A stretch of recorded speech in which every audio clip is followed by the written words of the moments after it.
I really appreciate your participation with the Build Out live stream every Wednesday at noon Eastern Daylight Time, exclusively here on LinkedIn. The stream will be starting in just 1 minute. In the meantime, let me take this opportunity to talk to you about the live streaming studio that I use to stream Build Out with Jim Kunkle. StreamYard is a live streaming browser-based studio that allows you to interview guests, share your screen, and much more. With StreamYard, you can multi-stream directly to your website, YouTube, Facebook, Twitter, and for those who qualify, live stream here on LinkedIn. So now's the time to start live streaming. In the event post and on the video description is a referral link for a $10 credit when you become a paid subscriber to StreamYard. Warning. This video contains super awesome content not suitable for people who don't enjoy super awesomeness. Viewer discretion advised. Flames are pouring from the buildings now. There's cars toppled, buildings entire just crushed and crumbled. I'm not sure if it's safe to report from my vantage point. I really need to leave. Civil Defense has informed me that the surrounding areas are in ruin. I see some people running now. In the opinion of this reporter, if this nation, or in fact the world, ever needed heroes, that time is now.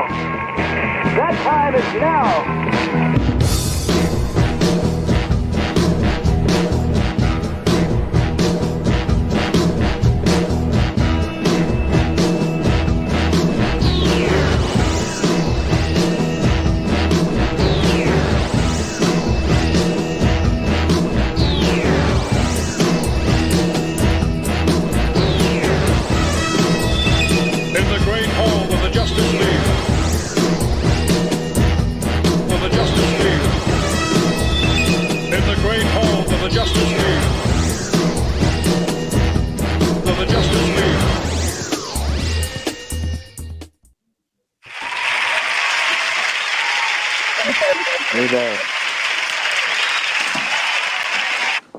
Hey, welcome, Super Friends. Chad's making it like normal. Hey. I think everybody's connected and can talk right now. That's great. That was awesome. Thank you. Oh, that was so cool. I've been so looking forward to this live stream because you don't get an opportunity like this to broadcast with all your friends. So I greatly appreciate you all being here today. Well, thank you for putting it on, man. No problem. It's great being here. Yeah. Everybody waited to talk a little bit. Yeah, that's right. So I know this is hilarious seeing all of you guys in this a little bit more quieter position. I think we're all scared we're going to talk over each other. Yeah. I'm not scared. No, not at all. Jim. I don't think, that was the wrong term. You're right. None of us are scared of anything. So here's our first comment. Sam Navarro. This is very cool. Thank you, Sam. Hi, Sam. Thank you. Very cool. Very cool. Sam, I enjoyed your live stream. Our super friend, Ted Pete here. Hi, guys. Couldn't you have just said that? It wouldn't have been nearly as fun. This is Ted's first podcast. Yeah, Ted, podcast 1, episode 1. Exactly. So hey, why a live stream? No. What's that? Oh, yeah. I was just going to go into the intro. So before we get into our conversations, and we got a lot of great stuff to talk about, let's do a round of introductions. Heidi, let's start with you. Who are you and what do you do? So my name is Heidi Brooks. Hopefully some of you guys have viewed me before on your live streams. I am Director of Sales and Marketing for VCP Sales. We specialize in 4 innovative pipeline integrity products, pipeline coatings. And Mike? Yeah, I'm Mike Lamont. I'm the Director of Integrity and Regulatory at TRC. So what does that mean? All things integrity management and regulatory compliance for pipelines, we provide services around. All right, Joe. Yeah, sorry, I had to get up because the hotel I'm in, somebody set the alarm clock to go off at noon. So it started going off. Someone. I don't think it was yesterday, maybe? No, I swear. No, so I'm Joe Stret, obviously co-hosted Connections for Life with Ted and Chad. I'm also the business development manager at Upsco. I've been with Upsco for about 10 years, and they keep inviting me back to do this, and I keep showing up. So that's pretty much where we're at. Excellent. Ted, you there? I am. I'm here with bells on. Sorry. I am also Connections for Life co-host. Can you guys hear me? My screen has got a bubble going or buffering on it. Go ahead. You're good. So Connections for Life co-host. I've been with Upscope for 3 years. I handle our contractor and utility sales in upstate New York and northern Pennsylvania. It is a distinct pleasure to be with you guys here today, and this is such a cool format. I especially like that you made me War Machine, so I like that. Yeah. Hey, Chad. Oh, I gotta go. Yeah. I'm just kidding. I'm Chad Kubo. I'm also with also co-host with Joe and Ted on Connections for Life. I handle the Appalachian region for Upsco. So I live in just outside Columbus, Ohio. I like long walks on the beach. No, you don't. I think it's all I got. Yeah, I do. They're short walks, though. I don't really like the long ride. Okay. Hey, Jim. How you doing today? I'm doing great. How are you doing, Jim? Very good. I am a 20-year veteran of the energy industry. Currently, I am the Vice President of Enterprise Asset Management, newly formed division group of Energy WorldNet. I've been with Energy WorldNet now 3 years. Prior to that, I've had LNG, CNG, midstream, utility grid, past CEO, and a few other roles in there. So I'm just an energy guy. And most importantly, though, I am co-host with this guy over here on Coffee with Jim and James, and he's the brains of the group. I'm the we know. We all knew this room. Yeah. We didn't have to do that. That was going to be my title, but it wouldn't fit. Hey, my name is James Cross. I'm the Senior VP of Brand at Energy WorldNet and co-host with Jim on Coffee with Jim and James. Pumped to be here. Thank you. Excellent. It's great to have you guys all. So, representation here wise when it comes to industries, we've got coatings and corrosion, oil, gas, pipeline. We've got, a lot of different coverage here. And we've all had the opportunity to work together in some capacity and things like that. But the big question that a lot of people ask, probably they do ask me is, why are we doing the content we do? It's fun. Why do we do it? What's the best medium to get to your customers and to your coworkers and everything? I think for us, when we started off really quick, I'm just going to jump in. When we started off doing this, for us, that's what it was. It was a way to connect to people during COVID, right? That's what we thought. It was just a way to keep kind of in front of people and be relevant.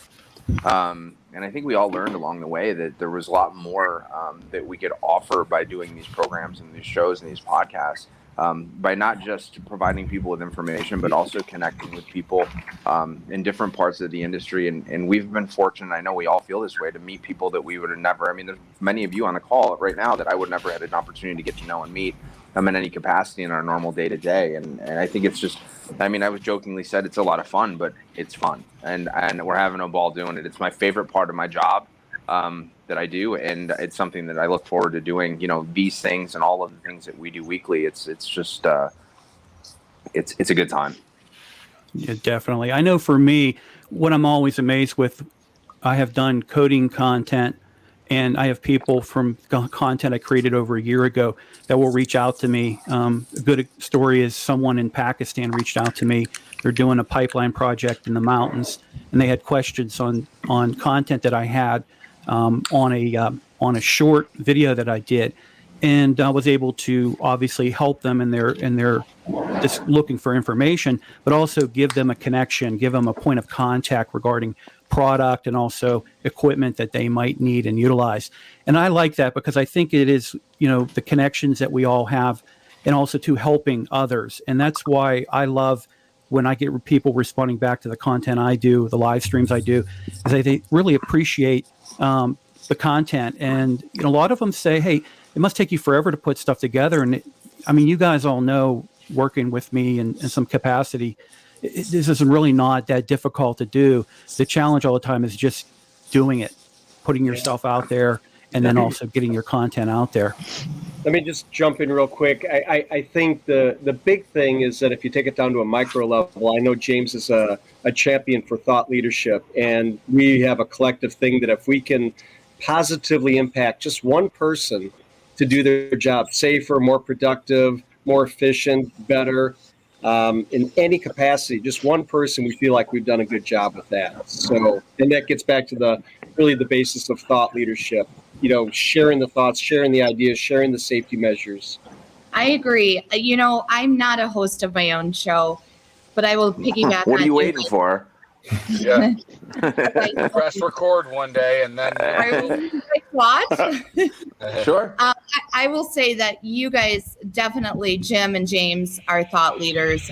Some of your shows and episodes have positively impacted my thoughts. The Connections for Life have positively impacted my life and demeanor. You guys make me laugh every time. Even your faces make me laugh. I'm That's sorry. good. Great. That's because we have so many great stories. Or you guys have so many great stories. Yes, it's a compliment. I take it as a compliment. I love you. I'll take it as one. Well, please do. And then, of course, with Mike, you've taught me so much, not through just your posts, but your information that you've shared. And then why I've live streamed was because, Jim, of who you were with your 2 minutes. I think I've mentioned this many times. Your 2-minute corrosion topics I ran into on Instagram, and you were someone I wanted to encourage in the industry, very creative, very innovative. And I'm in the business, my position is brand awareness. So I don't know if I would have live streamed without you, Jim, but certainly when I met you, and now I've been lucky enough to call all of you guys friends, and especially you, Jim Kunkle. We are truly good friends in text. That wasn't me you were talking about? It wasn't me? Oh. Well, I would consider all of you guys friends, and I hope that you would do the same. But that is, I'm not at the point where I want to claim Jim yet, but everybody else is. There's two. Well, and looking at being content creators, we're always looking for new and innovative ways to get our message out there, to get our content out there. And, now that, obviously pandemic or people going back and doing things in their normal lives, one of the things that Connections for Life tried to do was to look at those people who are going back to the movies. And the same thing for Jim and James, or the Coffee with Jim and James. And I actually have some clips related to what you guys are looking to do to really get your content out here. So let's look at what Connections for Life has done with a test audience at a local theater around them.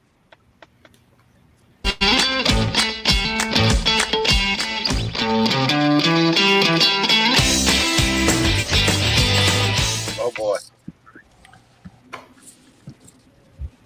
Everyone, welcome to Connections for Life. I'm Batman. So you're not? I'm Chadman. You're Ted Pete. I'm Joe Surratt, but I just want to let the audience know that we've tried this 3 times. Ted's clearly been out drinking last night. No. So this has been a little bit of a struggle. And Chad's in charge of recording. So this is all true. So we've been trying to record for 15 minutes now and not able to not laugh. So welcome to the show. Jeez. Teddy's at like his first conference this week. At any of our first real conference, I think, right? I mean, I don't think I've been the one. True story. Yeah, I'm in Nashville at UCT, and today's the last day of the show, and it's 8:11 a.m. right here right now. I got to be here at 9:30. And made that sound like it's so early. Yeah. I still can't believe anybody watches this. Wow. Yeah. I can't believe somebody watched that and we put that out of the show. I can't believe we did that. I can't believe Ted opened his eyes. I laugh so hard watching your openings. CFL, you guys do an awesome job. Chad with the different, Chad Man and all the other the filters that you do, they're hilarious. Your openings are hilarious. Now, not to take away from A Coffee with Jim and James and what Jim does, the same thing when we, again, looking at ways of getting back, how can we increase our views and things like that. Jim and James, man, they landed the ultimate. They're going to be in an upcoming Spider-Man movie. So check this out. What? What? Anytime. A warning, you may find this video disturbing. This riveting episode of Coffee with Jim and James. James, I got to tell you, a couple words come to my mind today. When I see Grubner joining us and Ryan Ellis, I just think great friendships, great camaraderies in the industry and such. And I got to tell a quick story, you know? It's not really wacky. This is kind of true. TGA a few years back. Kind of true. I'm rolling into town. We had to get our booth set up in 58 minutes, right? And me, I'm sweating. I'm like, we have opening reception. You know, what am I going to do? All of a sudden, Ryan pulls up. He's got a dually. He's got like 4, 5, 6 enduro motocross bikes on the back. He steps out. He's got dirt all over him. I'm like, Ryan, we have 58 minutes. He's like, not a problem. All the time in the world. I'm like, we're never going to make it. Now, all of a sudden, it's like 1 minute before the opening reception. I'm still sweating. Then I look over and I see the Grubner booth. Beautiful. Immaculate. And then Ryan comes walking in the hall, showered, starched jeans. I'm like, how did you do that? He's like, just the way we roll at Grubner. Professionals all the time. Down to a science. Huh?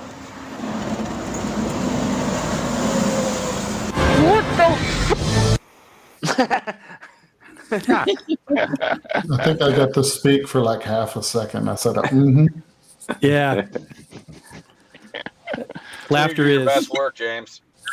That was a good quote there from, I don't know her, Eleni. Yeah. Definitely. That's the thing about it. And to that point, I used to herald telling wacky stories at the beginning. They would literally come to my mind 30 seconds before we're going to record. We all know that. You don't have to tell people. That's who I am. If you've ever seen me at a trade show, what do? I tell stories. And half the time people are like, did that really happen? No, it couldn't have happened. Yeah. And, I've started to tame them down a little bit because they can get a little out there. Definitely. And stories? Oh, yeah. Definitely. We'll just leave it at that. And not to leave myself out. You know, I'm striving harder to become better as a content creator, and also too, I have a lot of little issues related to saying things like and and I'm sure that some of you same thing. So this is one where I actually infected. Now this is just a short clip over like 2-3 minutes, if that. And it was a recent stream that Heidi joined me on. And I infected her. So check this out. Oh boy. Uh-oh. If Wow.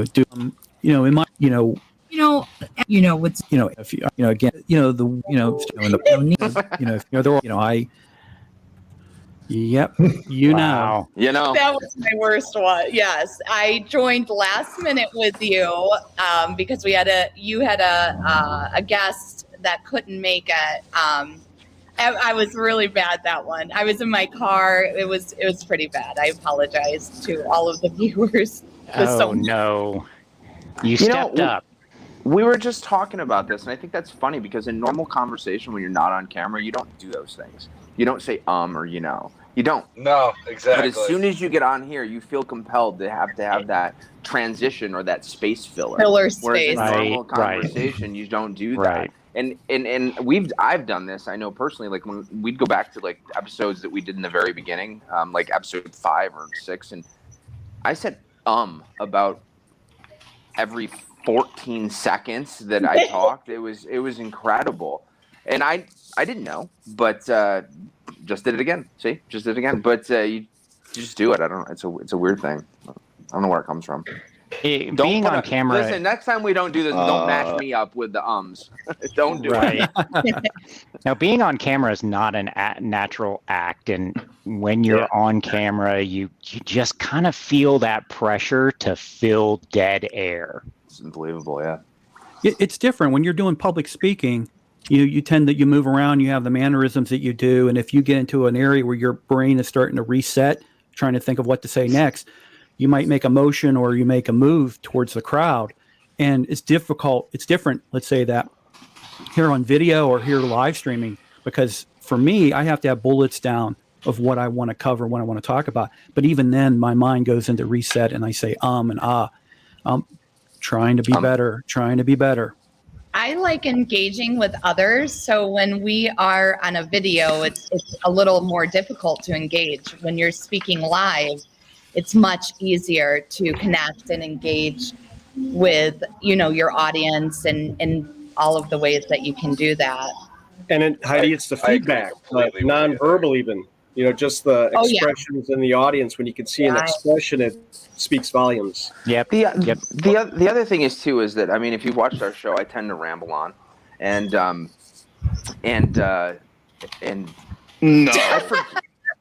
I can hear Chad. Chad's in the other room, and I can hear him before this comes on, so it's driving me nuts. But you guys are life partners? We are. Yes. Yeah. Do you want me to talk louder?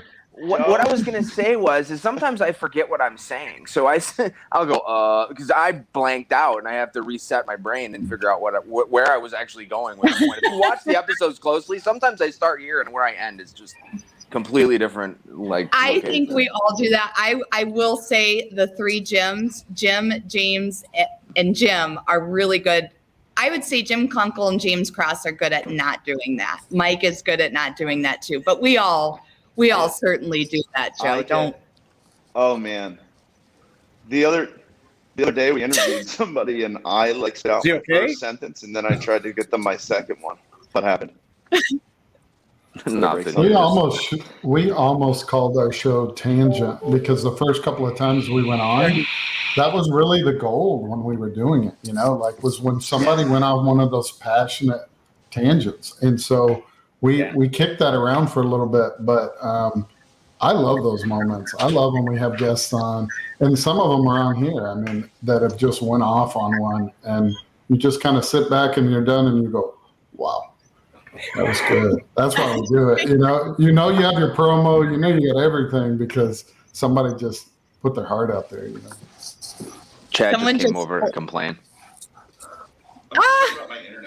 He can't. We're in the same internet, and he can't get his to work, and now he's coming over here to complain to me. So I don't know. Why don't you guys sit together? Yeah, just get you guys want to come sit in my truck? I was going to punch you in the eye, but then take your internet. It'd be nice, As he's got an old iPad, I guess. Since you don't have Ted with you right now. So. I'm in the parking lot of the hotel using the same Wi-Fi as well. Oh, okay. No, he's not. Someone just came up to me at the Detroit Nace show and said that they had watched an episode I did with you, Jim, that we pre-recorded for the upcoming Women of Business Day, National American Women Business Day. And I felt like that was my most vulnerable, and I went off on the most tangents because we spoke about so many things that I've experienced or gone through. So when he said that, I was like, I blushed because I was truly my most vulnerable then, and I went off on the most tangents, which is hard to believe. But James, give me a little insight as your thoughts about the pre-show and what we should do with that always. Yeah, I don't know about everybody else. It seems like we joke about it all the time, but the pre-show is where it's at. Whenever we have the pre-show, we always, at the end of it, we go, man, we should have been recording, but we can't record that also. It's such a liability as well, so we can't record it. So I think leaving it what it is, and as somebody mentioned it earlier, that laughter, there's an element of this, going back to the original thing of why we did it, there's an element of this that's really selfish in a way that people probably don't realize for all of us on here. I speak for myself, but I need this too, just like we're reaching out for other people, we need this for us. And bringing innovative ideas in front of people, sure. But things like us leaning into mental health and doing 7 Habits and some of the other shows where you really are kind of off what maybe you started to do this for, and you realize, man, I'm really filling my cup, with these things. So it's kind of selfish in a way. We started it as kind of self-help for ourselves, some self-care, and it exploded a little bit into helping others. But at the end of the day, it's really nice. I think that's what kind of binds us all, and that's the common thing about us, because we kind of in a way all started around the same time frame, putting content out there, and the pandemic obviously forced people to be more visual and more online, and that increased our viewership and increased the opportunities for us to connect with a lot of people. So, let's talk about that. Let's talk about what are some of the core values that we have. For me, it's, getting out relevant information out there. And I also want to inform people and make sure that they're entertained in the same process. So I try to have a fun time to create content. I think you do a good job at that. I think that for myself, it's putting a face with a name. Initially, it was putting a face with a name, I think, during COVID, which we repeatedly say. But now it's more about connecting and building our positions, building our friendships with each other, and truly connecting with the audience. Yeah, Heidi, I think that was really well said. And I think one of the things that I think about is we've all been through such a dark time together. Okay, so we started off in COVID, and it just really seems to continue. And everywhere you look, if you turn on the news, social media, everywhere you look, we're inundated with negativity. And I think one of the core values that we all share is we want to be a beacon in that darkness. And that's one of the things I'm really proud to be part of the Super Friends group, because I think the world community needs that, our country needs that, and we've got to start pulling ourselves out of really driving this negativity by consuming it. If the consumers say, hey, we're not going to consume it, then politicians and the media stops doing it. But we have to start somewhere, and I think that's what we do. Well, I think absolutely, and by doing that, we're inspiring others to do. What was that? Well, I was saying, what I think you really hit the head on it about, working together on this, and that really rings true with like Joe and Chad and myself and our company. Even one of our core values, together we're better, and we've really embraced that, and we share it amongst all of our platforms here, and the friendships and the relationships show that, like, whether we're in competing markets or in the same sector of business or in different sectors that don't overlap, that our networking with each other really is setting the trend. It's the tip of the spear for what's moving forward. So, great job. I kind of look at it, guys. Sorry, Teddy. I look at it the same way you guys do, obviously. But what I think we've discovered in the last few weeks, at least us three, is that we've become a platform for people to put their information out there, and for positive things on the industry, and all around. We've really become a bridge to some good information. All of us have. I mean, think about all the information we put out. Yeah. I think one of the things that's really rewarding for me, James talks about like being a little self-serving. It absolutely is, but I don't think there's anything wrong with that. I think it's good to take joy in what you're doing and make it have you, make you feel good. And it certainly does that for us. I think one of the things, like the maturation of all of our shows probably, or at least ours, is still trying to bridge and put more people connected together, specifically in a time where like our industry is a little bit on the, we get a little bit of a bad media spin on the energy industry, right? Fossil fuels. And I think that the message that we're missing is that we do this, we silo. Everybody's siloed with their information. There's all these individual groups, and I think where we fall down is that all the people in the world that have, from like a political standpoint, the climate change is an awesome thing for them to get on that platform, because people that aren't educated, they fall right into it. Right now, one of the things that we do is we speak solely to the energy industry, and I think our shows and our allowing us to be a little bit more, have a little bit more different viewership, or hopefully like educating people and giving them more information to something with factual based things that aren't just based on feelings, but based on truth. And that's one of the things for me. Like, I think we're being very positive for the industry that way, and I enjoy that part of it. Good job. Oh. All right. Now we know why Ted's in the parking lot. I'm about to be. So are we all meeting expectations, and where's everything going? Are we going to be doing this stuff next year, or is this a limited time thing? think it's committed at this point. Yeah, I just wait. Expectations. What was the baseline? There wasn't much of a baseline, right? So I think we're exceeding expectations. We set the bar. We set it low early. I think one of the challenges is that we have, and I know we've talked to Jim and James about this specifically, is what's next. I think we all think about that, right? What's next? Yeah. What is the next thing that we can do to grow that platform and the viewership?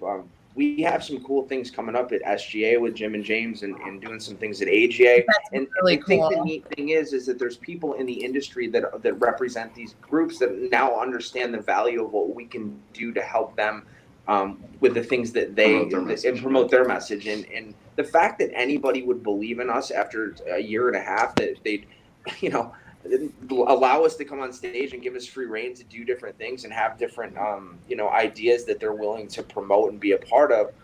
I think that makes all of this, what we're doing, really feel like it's worthwhile. We're actually speaking to somebody and not just into the camera, into the ether, right? People are actually paying attention. But what's next? You said we'll be doing this in a year, sure, but differently, and we'll be doing different things. But we don't know what they are. I don't think we have an idea, but I don't think we really truly know. Well, I think that's what's so great about all of us is we really try to be genuine and authentic, and we let the course be decided by the viewers or by our guests, the people we interview, things like that. So who knows what's next? I can also specify what's next for me on video, but I'll certainly be there in some capacity, and I enjoy it, and I appreciate people watching. Perfect. Here's a question. Is everyone going to AGA? Unfortunately, I'm not. I am not. I'll be in Eastern, at Eastern. Are you guys doing anything content-wise with AGA? And I saw some of the interviews that you guys have done at conferences. Yeah, we're going to be doing some live recording. I know, I'm speaking for us. I know that Jim and James have some cool things planned too. So. Yep, absolutely. Are you able to share that, or is it top secret, Jim and James? Top secret. There is a little bit of top secret in there. There is a little bit of top secret mixed in there, but we'll be recording live also, like Joe said, at the show. We're excited. We're going to do a lot on the fly and try to capture as much as we can while we're there. Yeah, that's good. What we want to try to do too is capture the essence of the show. Be able to interview and speak with short clips of people and maybe do a mashup type of thing at the end of 5-minute. Why are you here? What has been your experience? What do you like the most about it? What would you change? Kind of deal. Yeah. Stuff like that. So I think we'll probably record a ton of content. Well, it gets left on the cutting room floor. Who knows? But we're going to try to record as much as possible. Yeah, and our goal is to try to bring it back like to everyone that can't go, right? Especially this year. Try to bring that window in as we go and do a little bit of stories while we're there and reels and things like that, so we can instantly get content up, and then also bring a bunch back and run it the next week so people can get that window in, because there's a lot of folks that honestly didn't get a choice this year. Yeah. Amy has a real quick. Amy has a good question here. Hold up, Jim. 1 second. I'm sorry. I want to answer her question. Perfect. Go ahead. That's what I wanted to do. I'm going to mute myself. It got a little bit of construction going on here. Okay. So in the time of COVID, it's been unprecedented. Mike mentioned it. We all know it. It's been unprecedented. And somebody like myself that Chad has called the human switchboard, my purpose in life, part of it is to connect people. And so this platform and being on, was that a cocktail? What was that? Anyways, okay. Where's I going with this? Oh, anyways, there we go, James, my man. But it still gives me the platform to allow people to just quick and easy send me a note saying, hey, I saw you today. I had a question. Do you know anybody at blank blank? And I'm like, sure do. And so it's just another avenue just to keep people to say, I saw Jimmy on the podcast. I should reach out because I bet he knows somebody there and knows somebody here. So it absolutely continues to solidify and then expand our connections through that. Also, we have met a lot of people where, like a year ago when we first did our first Coffee Jim and James, I literally was on there going, welcome to this episode of, Well, you now we're didn't getting read back then. So I mean, it's we're more comfortable in Zoom. We do Zoom calls all the time. I'd rather do a Zoom call with somebody now than talk on the phone, which is unprecedented for me. In the years past, it was like, phone. Now it's like let's see each other. Do we drop people? Are we okay? Do we lose Heidi? Yeah, Heidi will come back. I'll pop her back in again. Okay.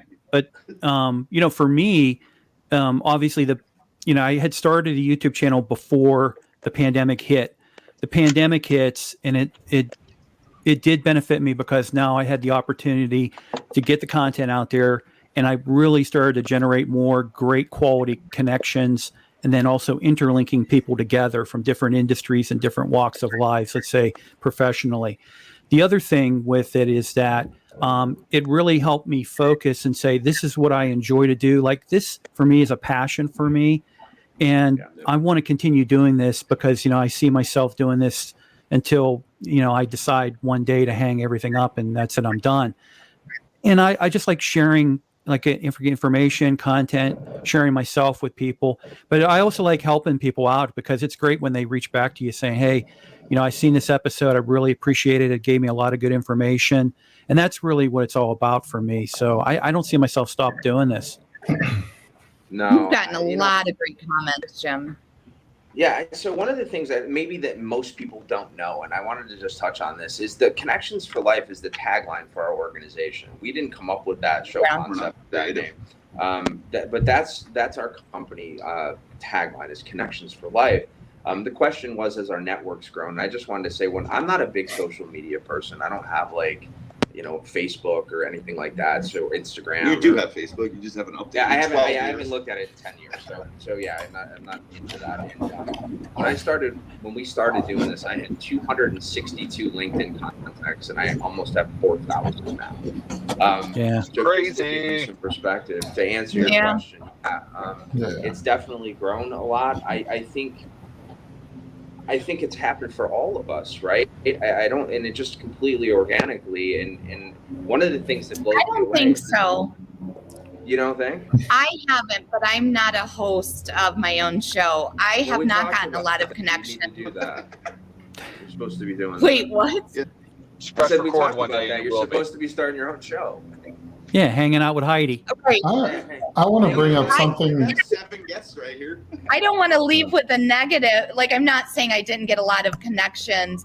You know what I did get? And I'll answer Amy's question. I got a lot of connections at the shows.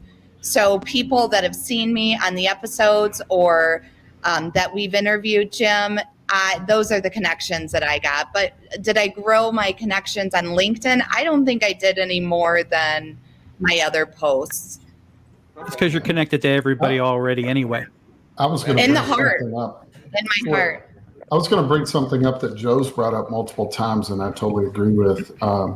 Is I'm going to go with the quality part of it because honestly, there are so many people that I never would have gotten a chance to have the conversation with that have been on our shows, whether they're a CEO, owner. Yeah, they're going to be so disappointed when we meet the first time.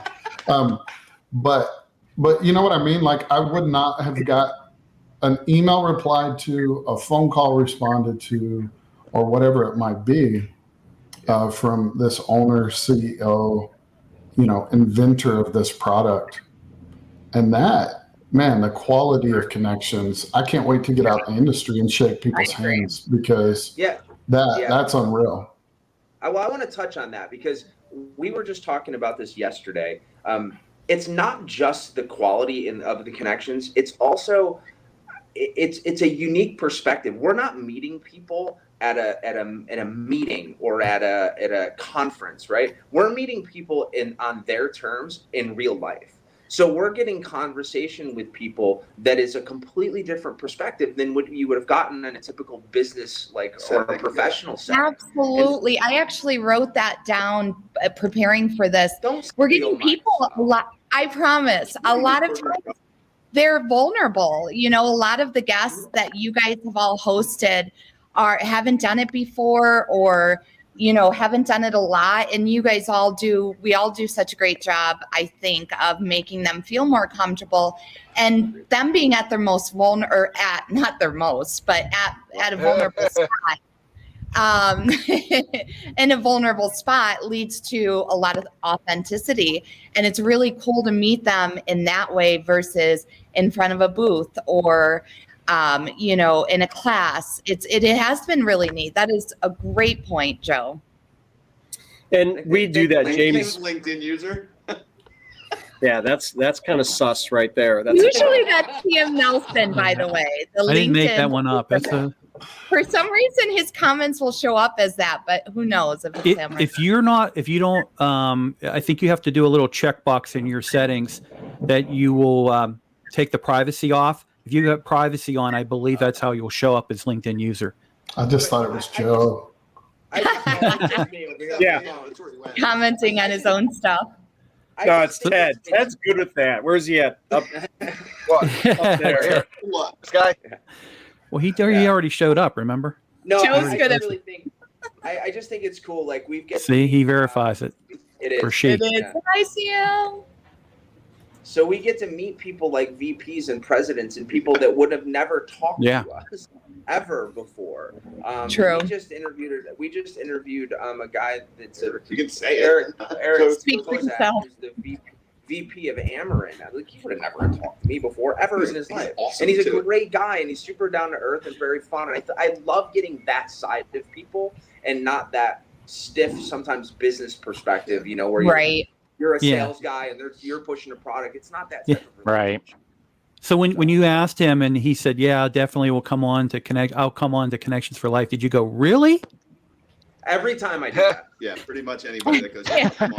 Joe, we've had like people's handlers reach out to us to set them up, and I'm going, "What is happening right now?" And so then I'm like, I have to pretend and be like, "I'll hook you up with my people." That's where I'm at right I'll now. have my people talk to your people, and then our people will talk. Shout out to Kaylee. You guys are so famous.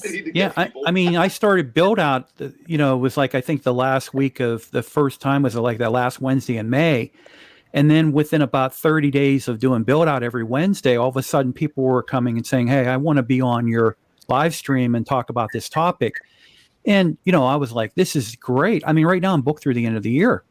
Right. And most of it, I didn't really have to do anything. And great people that will be on it, like all of my super friends here, but great people. And so that makes me feel great, is that when people are saying, "Hey, I like what you do.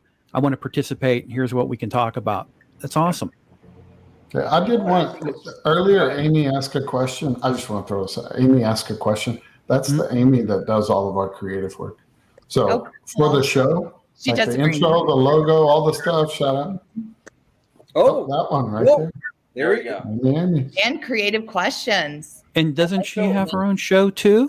Oh yeah, we have an internal show. And Ashley that asked a question earlier, and Amy do an internal show.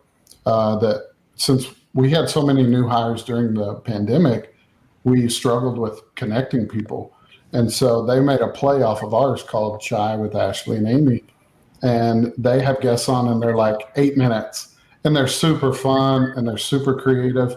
And so that's been a way we've been connecting people internal, is having them on, doing a quick, and they're super loose and fun. And That's a great idea. That's a great idea. Yeah, but just for internal right now, are you gonna turn them in? No, I mean, it's really just to connect our people because, it's a big problem right now. We've got people who didn't sign up to be remote.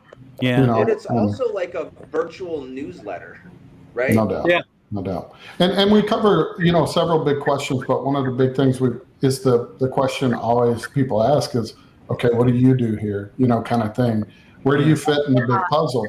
And so we answer that question first, and then we take them through like, so what do you do when you're not working? What do you, and we hear these funny stories, and it's a great moment for new employees, and then also for existing team. Yeah. Perfect. So let's go ahead and move over and talk about the current challenges within the energy sector in an energy industry. all of you are front and center with what's going on.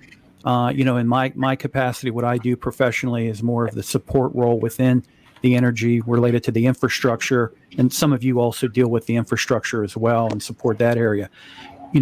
What I guess the thing is we're seeing all this really bad news that's out there. What's a good update on the industry when the energy sector, and where do you guys see things going?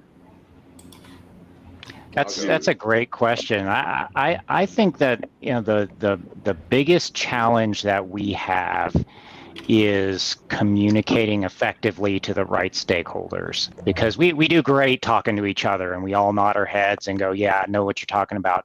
But I think we do a horrible job at communicating to folks outside our industry. And so what I try to do is I talk to my friends, neighbors, and say, hey, let me tell you a little bit about the oil and gas industry, because folks don't know, right?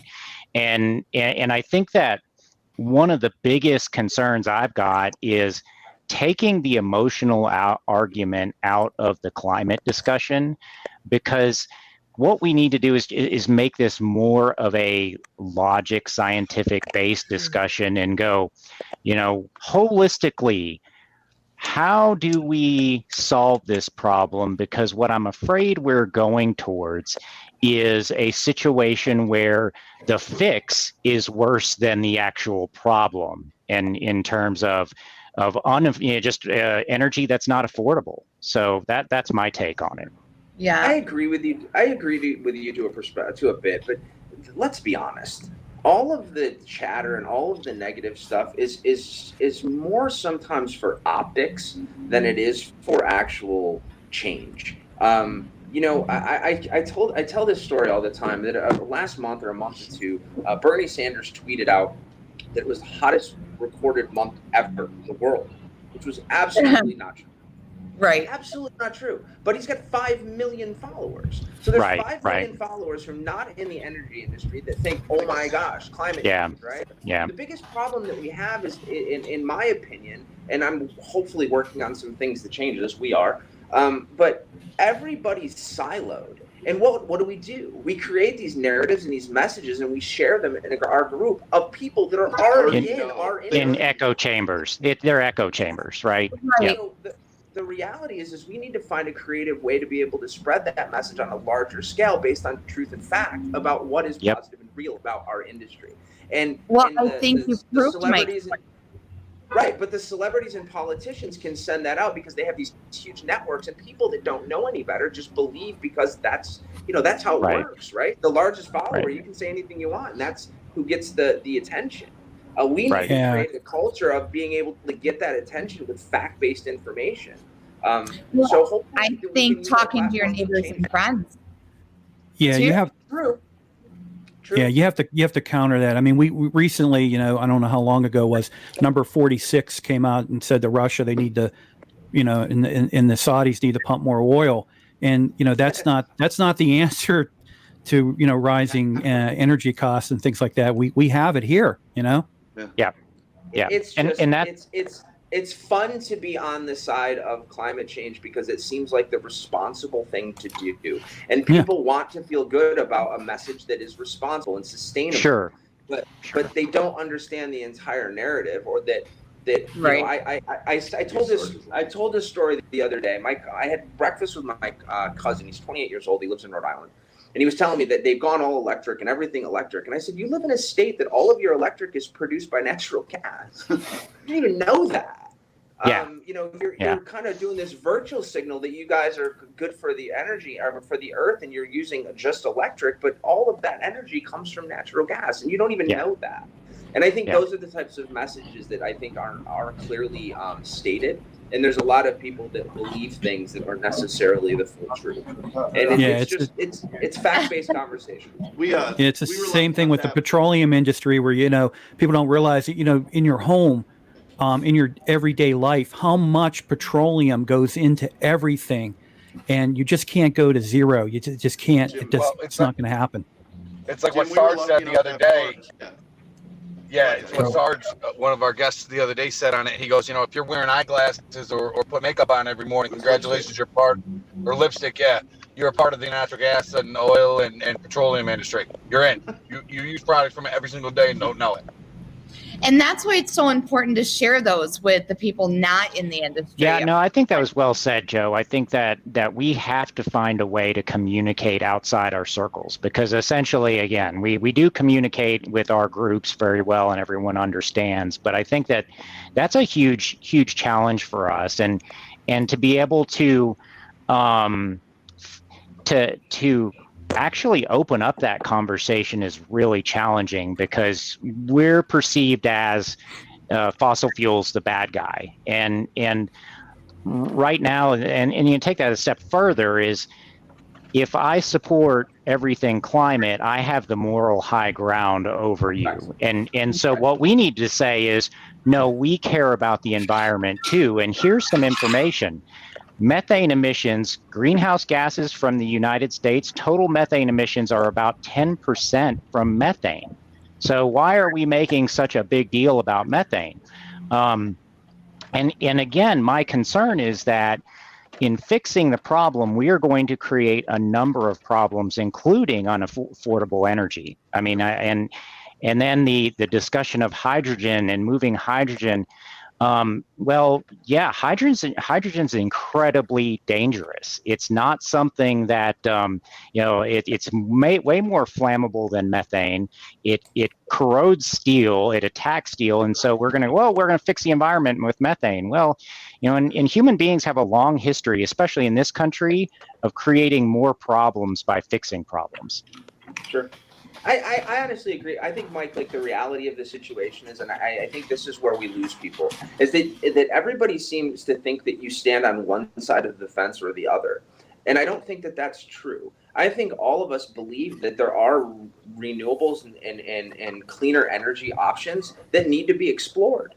And have an energy secure future for our children and our children's children and all of that. It's a combination effort, and people need to bridge that gap and reach across the aisle and have some real conversation about short-term, long-term, and things like that. I think the energy companies are exploring it. And to do that, you got to take the kind of the politics out of it. You're with them, or and we have to get back to where we're communicating as Americans and working on what's best for the country. But right now, we're far from that. Taking the politics out of anything right now is going to be very difficult.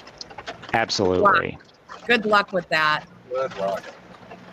So that goes into our next topic, which is, how do we make the oil and gas industry better? Obviously, we need to be able to have more open dialogue and conversations with everyone. Any other recommendations you guys have? Yeah, I want to give a little bit of hope to it too, because I know myself getting in, I'm not from this industry long term like other folks are. So you were messaging me 6 years ago, right? And so I guess what I want to get across is that I realize there's a lot of people working on this problem. It's not something that we're just throwing to the back and hoping it gets handled. That there's a lot of smart people sitting across from a lot of other smart people and working on these issues every day in committees and in boards and all across our industry. And that there are seats available for you to sit next to us and figure these things out. Great point. And that's what we try to be, as an advocate for that. Yeah, and Amy, I love what she says. I think growth happens when both sides are open with each other, and that's what it's about. It's about having open dialogue and talking common sense things. Don't go so radical on one side or the other. That's what I was going to say. What happens is you have this radical, there's not everybody's there are people that are more moderate or more middle ground people, and those are the people that I think will be your change agents. Good job. I'll get there eventually. Probably not. But I think that we need to locate those people that are willing to explore all the options. I mean, everything that we have on the face of the earth since time was created because of energy. We need energy for everything that we do. Everything that we use, everything that we utilize is created from energy. It's the sole source of life. That's what we have to have. And to find the best way to do that, I think requires a group think, and laying down your preconceived notions and your what's the word? He's out. You just have to be willing to be open and explore all the options and do it in a very fair and fact-based way. And wow, what is that? Was that Teddy? You're muted. I was going to say, I don't want to disturb us, guys. I don't want to disturb us. The weather's getting crazy. I'm going to sign off. I thank you guys. I love you guys, super friends. We will touch base very, very soon. I don't want this to overwhelm the audio. Stay safe. Guys. Thank you. Stay safe. Some people ask me, since I've been known as a natural gas guy, I must be 100% natural gas. And I kind of say, my view on energy is more like a portfolio, like a 401k. I don't want all my money in one thing. I want it diversified, and I want it spread out. When I lived in Minnesota, to go without a natural gas furnace in the house and have electric baseboard heat would have been uncomfortable. And then it would have been you couldn't pay for it. Now, if I lived in Arizona, to have maybe wood burning stove and Trombe walls and do the solar heat gain and the whole bit, hot during the day, cool at night, I could see it. So you also have to look at regionally, what makes sense regionally, as well as in the market segments. I mean, again, I've been in enough processing plants to see the amount of energy it makes just to make bottles, like beer bottles. The amount of energy that the electric is used for a boost, but natural gas is used to actually, get to the temperatures they need. So without the natural gas, we would be without beer bottles. So, I mean, it's just, but they use Why do you pick beer bottles? I don't know. I've been sober 10 years and it's still in my mind. I have. I celebrated my 10-year sober anniversary this year. So yeah, congratulations. Sorry about that. Yeah, congratulations. Thank you. I didn't. I'm like about 24 hours sober. Hey, at least it's 24 hours. It's not 24 minutes, right? Yeah, So, maybe 12. I think it might be 24 minutes. Oh no, we've been on this for an hour. James got iced coffee there. Yeah, sure it is. So Jim, I just wanted to jump in and say, how do we make the industry better? I do think it's critical that we look at ourselves and look at our processes, practices, and take a real concerted effort to be better, right? Where we're not doing just the bare minimum anymore. Well, okay, we do what's required by code. Well, yeah, but so I think we gotta challenge ourselves, because if we don't, it makes the narrative on the other side true, right? So that's an important thing, is that we have to not drink our own Kool-Aid too much. We have to remember we have a lot of improving to do. Yeah. I think we also, at this point, with the followership and the viewers that we've brought on, we have a responsibility to do that. And I talk about it probably ad nauseum to Chad about, like, what's the next thing? What do we do now? How can we continue pushing this along? And I'm like, can we just get a recording? Yeah, Chad's like, what do I have to do now? What do I have to figure out? It's a great idea. I'll get to work on it. Don't let them Excellent. fool you. That's not true. But I think what I was trying to say is, I think as we develop our connections and our networks and using the people that we've been able to have on our shows and meet because of what we're doing, and bring that message up through those people that might sit in different positions or different parts of the industry, and continually keep that as an open, honest, fact-based, truthful discussion, and allow them give them the information and continually pushing it forward and upward, that will start to gain more and more momentum. I did this doing these 6, 8, 12 months ago. The future will continue, like, snowball that and make it bigger and bigger and bigger. Excellent. So before we close out this LinkedIn live stream, this LinkedIn Super Friends, next Wednesday at noon, my guest will be Jake Landon, who's a digital wizard with Media Pulse Agency. We're going to be talking about digital analytics. So I'm really looking forward to our conversation next Wednesday at noon here on LinkedIn Live. Super Friends, why don't we do this? Mike, how do people get in contact with you? How do they connect with you? Easy. I'm on LinkedIn or mlamont at trccompanies.com. All right. And Joe and Chad, Connections for Life, how do people find you guys out? Obviously, we're on LinkedIn. My email and cell phone number is on my LinkedIn. Call or email me anytime. The other thing is our website, which is www.connections-for-life.com. All of our videos and all of our uploads are on there. So if you ever want to see an old episode or anything like that, it's all available. And Heidi Brooks. Hi. Same. I'm on LinkedIn. My first name is spelled Hiedi, so Heidi Brooks. Or you can reach me at hbrooks@vcpsales.com. My cell phone's on my LinkedIn, or you can go to vcpsales.com to get more info about what I do professionally, or contact us. And Jim and James, how do people find coffee with Jim and James? Just call Jim. Yeah, you probably have his number. No, honestly, Google Coffee with Jim and James. You'll find all the content. We're number one, so it's good. And then LinkedIn. We're here. I bet we're linked in all the comments after this and all the things. So connect with all of us. Let's grow the reach of this network. Yeah. I just want to say one thing before we go. Go ahead. We're getting off soon.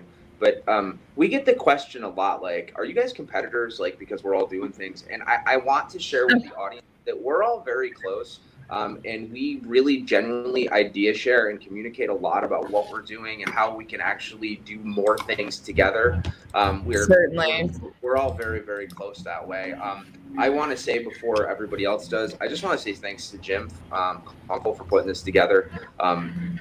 We really, really have an awesome opportunity to continue what we're doing and reach more and more people. And you're certainly a huge part of that, and someone that, you should get a little bit of kudos for all the work that you've done and all the time that you put in. We really appreciate it and see it. And you're a really nice, big, huge, bright beacon of light in our industry. So thank you for that. And the best part about me having Joe with me is he gets to say thank you, and I get to go what he said. Like every time, it's great. Seriously, thank you, Jim. I appreciate it. Yeah, I do it for all you guys. I do it for, again, all the viewers and supporters I have and all the connections I have. I so greatly appreciate everyone I've met in my life, and I'm looking forward to working with you all moving forward. And I can't wait to see, where we are in 6 months, a year from now, especially when, Heidi gets her own live stream and content series. We're doing it with Mike. Yeah. Excellent. All right, guys. Good, Heidi. You guys, thank you so much. It's been an honor. Thanks, Jim. Yeah, thank you, everybody. Thank you for watching, and catch you next Wednesday at noon Eastern Daylight Time here on LinkedIn Live.